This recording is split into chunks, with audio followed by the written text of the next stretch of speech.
Would I be the a-hole if I spent the money meant to pay someone who did a job for me? Update. I found him. Thanks to a suggestion, I search his phone number on PayPal or Venmo. I found him on PayPal.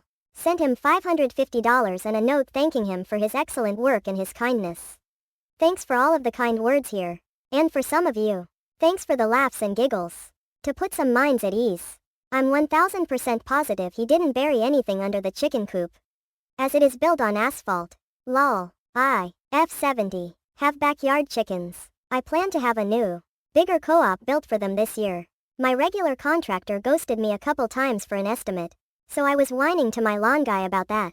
My lawn guy said he knew a guy that would probably be willing to do it.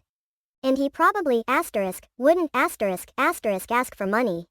I said I would feel bad if someone did all that work and didn't get paid for it. This is important for later. Lawn guy gave my number to a guy, Jason, who texted me and arranged for him to come look at the site and discuss what I wanted.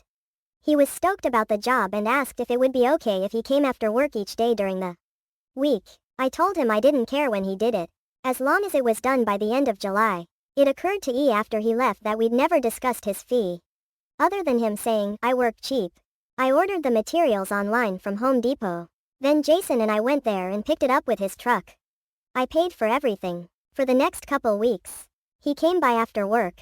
He finished the job a week before the end of July, after he picked up all the building materials and loaded his truck. I asked him, how much do I owe you? He said that he'd need to figure that out since he'd picked up a few things at Home Depot and needed to calculate his costs, and that he'd let me know.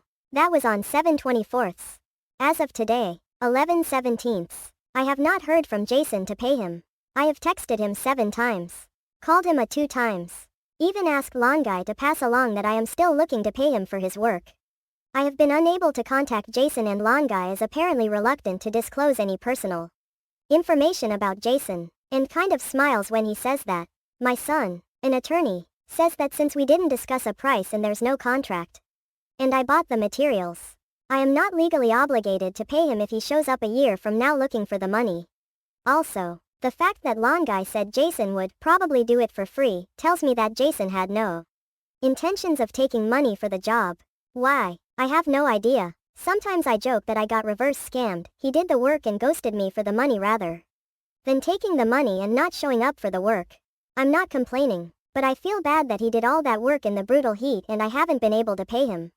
My thought is to hang on to the money until the end of the year, and if I haven't heard from him, use it to replace my sump pump that is limping along. I feel like I have done my due diligence in trying to contact him. I only have his phone number and first name. Tried reverse lookup on his phone number, and came up empty. So, would I be the a-hole if I spend this money if my deadline passes and he hasn't claimed his money?